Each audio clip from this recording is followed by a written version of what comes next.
Welcome to another episode of MYO Monday. We are super excited to be here, and it is not the Ask Crack of Dawn. Yay! It is about lunchtime. We're super excited to do this with you guys. We are going to be talking about our myofunctional airway screener that Carice and I created for you guys. So just a little background information on this. When we first created it, it was based off the acronym BROOM. So it's a sweeping generalization of things you might find in the dental chair. If you check 2 or more, that is an automatic referral to the myofunctional therapist. Now, we had the privilege of having an article published in Spare Digest talking about the implementation of myofunctional therapy in the dental practice using this screener. Since then, we have decided to change BROOM to BROOMS so that we can end in that final component that we'll be discussing today. But just so you know, I am going to link that article in the show notes. But if you read that article, you will see that it is missing that final component. But for now, again, updated version is going to be BROOMS. So yeah, did I miss anything, Carice? Nope. Cool. So we are going to break this down for you guys. Let's start with B, Carice. What is B for?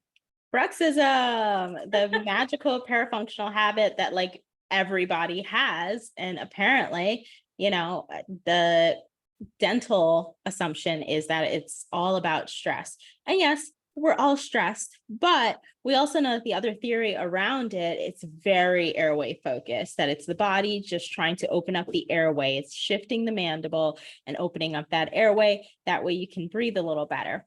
And so Bruxism / occlusal wear is the start of our BROOM screener, where that's something that you're going to notice. It's what I love about this BROOM screener is that every one of these things don't take extra time for you to look at, right? You already know who your Bruxers are.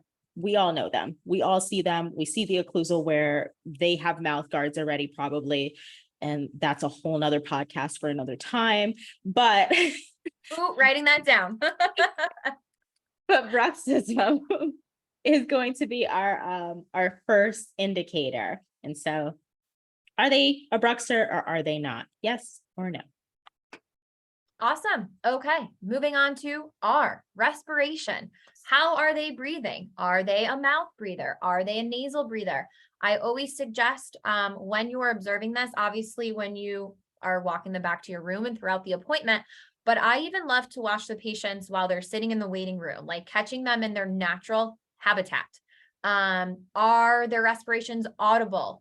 Where is the primary movement coming from? Is there a lot of upper chest breathing? Is their breaths coming from the diaphragm? Are they a diaphragmatic breather? Are they shallow?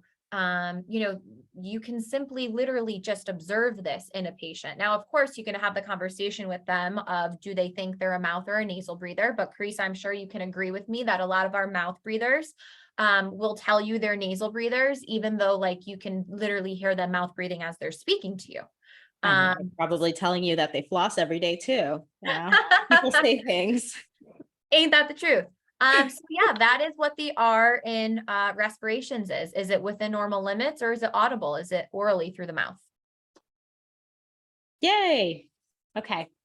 This first O is really fun because when we get these patients, we already know who they are. Once we see them on our schedule, we dread them. We fear them because we're like, oh, this is going to really grind my gears. Orally defensive. So when we talk about somebody who's orally defensive, you're ready to go in there and they're already all scrunched up.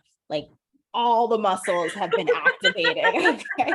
Every muscle. Can you open for me? And it's the tiniest opening. You can't even get your mirror in there. You're like, what are you doing? Please just open your mouth. Just chill.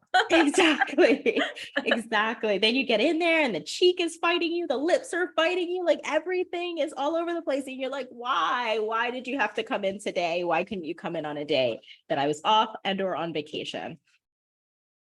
Orally defensive. Yeah, great. I thought you were going somewhere else again. But anyways, yes, orally defensive, first O. Second O, open mouth posture. Very easy. Is their mouth closed or is their mouth open? Again, you want to evaluate this when they're not speaking to you, watching them in the waiting room, watching them as they're walking back, sitting in the chair as you're speaking. How are they looking at you? How are those lips? Are they together or are they apart? And key note, if their mouth is open, where do we think that tongue posture probably is? Mm. Down, right? Very Yeah. awkward to have an open mouth posture and your tongue being up. I don't really think I've ever seen that before. Chris, have you? No, not unless it's intentional, like, somebody showing off a good cave, but no. Yeah, sometimes you get the kids that come in. I don't know. Have you ever had that? Like the kids that come in and they're so excited. They're like, oh, and they're just Yep, walking around with their tongue up. And you're this like, is why are you doing true. that? This is true. And things that you can look for, when you're evaluating their lips, like, are they dry? Are they clacked or cracked?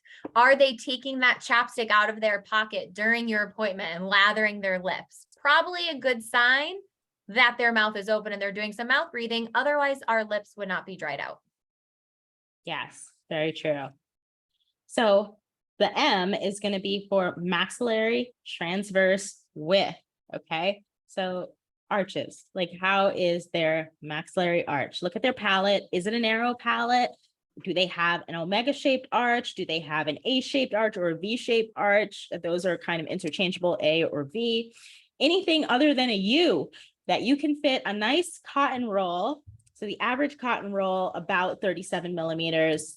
Just measure yours just to be sure. Don't, hold me to that every cotton roll is 37, but on average, about 37 millimeters. If you can fit it from first molar to approach smaller, no problem. Hopefully you have space. In an adult, we are good. We're doing phenomenal. If not, mark it down on your screener. That is an indicator. Absolutely. So that was our M. And then our final new addition that makes our brooms is strain of the mentalis. So why might we see overdevelopment in this mentalis strain? Well, I think a lot of these patients that have mentalis strain, if you ask them to smile, you would see that they have a very gummy smile because they probably have vertical excess growth. They have an incompetent lip seal, right? It's hard for them to keep those lips closed without activating that mentalis muscle. This is something, again, simply ask them to close their lips and check for that strain there. It'll look kind of like dimply, like almost like an orange peel. Another reason that you could see that if they have, excessive flaring of those upper anterior teeth, that's gonna be really difficult for them to get their lips closed as well, which will probably activate that mentalis muscle. Yes. Very, very true. That orange rind type of look, when it's on the gingiva, what's that called again? Stippling? Stippling. Oh, nice. I couldn't remember that word. Word of the day, guys. Stippling. Yes, that stippling orange look. You will see it very easily in patients. Sometimes patients have it even without actually even closing their lips. It could be that overactive. But simply ask your patients to put their lips together. And again, you can see somebody should be able to have a competent lip together seal without any overactivation of that mentalis muscle. If you see that stippling, mark it on that screener. Yes. And some of these things, so yes, you'll see a lot of these things in your patients, but sometimes you could just be out and about in the world. You could go to the mall, you could go to the airport, you could go to the supermarket, and you will look at people and you'll be able to see certain things, right? So you'll see their respiration, you can see open mouth posture. You can tell, a lot of us can tell when there's long facial growth. And so, the maxillary transverse width is going to be an issue. You can see the strain mentalis. And so, just always be on the lookout, because the more you start to spot it when you're out in the world, the easier it is to spot into your chair. And that makes it wonderful to just integrate it into your practice so that you can make referrals smooth. And I think a good point to bring up, and it's a conversation that you and I had, I think last week. So again, this screener should not take you any extra time. It is a very quick screening. So somebody's question, which is why I want to bring this up, might be, why don't you have tongue tie on there? And that is exactly the reason. Tongue tie is not a quick a quick thing, right? We have to do a whole functional assessment. Now, yes, you can do a quick, ROM measurement, but there's so much more to screening for tongue tie that we did not want to include on the screener, because like we said, this should be something that is not, we're not going to have any hygienists being upset with us, asking them to implement this, because it is literally taking no extra time. I mean, these are all observations you can make and literally even complete it at the end of the appointment.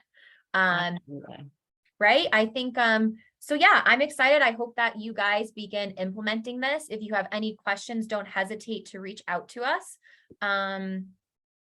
I can't think of anything else, Chris. Can you? No, if you see something, say something, make a referral. 2 or more, refer to the myofunctional therapist. And again, you can use this in a practice. You don't have to be doing myofunctional therapy in your practice. This is a myofunctional therapy referral, whether the myofunctional therapist is in your office or you're referring to a myofunctional therapist down the road in a different state, in a different country, wherever the myofunctional therapist is, it does not matter. This is still a very easy screening to literally begin implementing the second after you hear this. We can attach. Can I attach a PDF of it? Does that attach in the show notes? I don't even know, because you don't really link a PDF. But join our Out of the Op group on Facebook, and we will make sure that we upload the screener so that you can begin using it. Yes. And that you can link into the show notes, the Facebook link for the group. Yes. Yes. So we'll see you guys in the group. Awesome. Yes, we will see you in the group. We'll see you there next week when we talk on MYO Mondays. We are going to be talking about different airway careers. So what other options do you have? If you don't want to be a myofunctional therapist, that's okay. We have answers for you. Yay. Have a good week, everybody.